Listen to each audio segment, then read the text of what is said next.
Moi, j'ai commencé avec un bac économique et social, j'ai ensuite fait un DUT.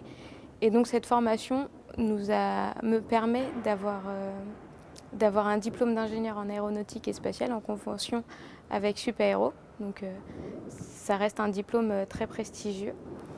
Et donc je suis très fière aujourd'hui de sortir avec ce diplôme-là. Les 3 mots pour définir cette formation, donc dans un premier temps, je dirais passionnante, parce qu'on a rencontré donc, et les étudiants, et les industriels, et les professeurs. Ils étaient tous très passionnés, et donc ils nous ont transmis énormément de choses sur l'aéronautique et sur le spatial. Donc dans un deuxième temps, me vient le mot enrichissante. Ces 3 années m'ont appris énormément de choses. Finalement, le dernier mot qui me viendrait, c'est professionnalisante. Grâce à l'alternance, ou grâce à l'entreprise dans laquelle j'ai pu faire mon alternance, je me sens prête à travailler dès demain dans une nouvelle industrie.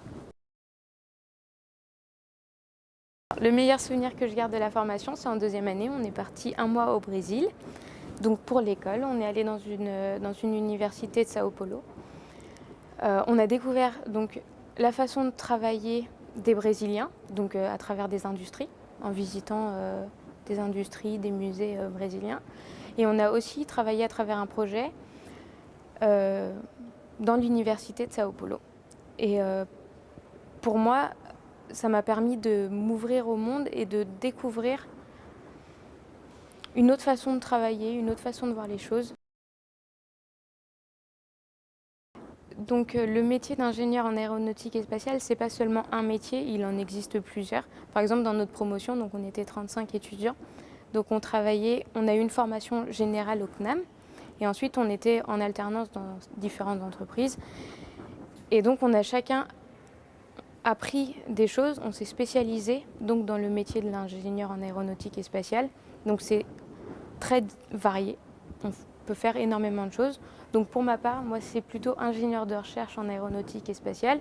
Ce que je recherche, c'est des matériaux toujours plus innovants pour améliorer les avions ou n'importe quel aéronef qui pourrait aller donc soit dans l'air, soit dans l'espace.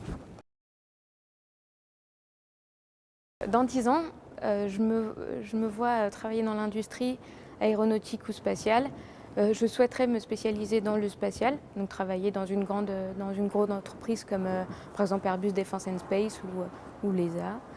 Et toujours inventer de nouveaux matériaux, donc les matériaux les plus innovants possibles pour l'aéronautique et ou pour le spatial. Et je souhaite me spécialiser dans une thématique, donc par exemple pour devenir experte, soit dans les matériaux, soit dans la thermique, parce que c'est ce que je connais le mieux et c'est ce dans lequel je suis le plus à l'aise.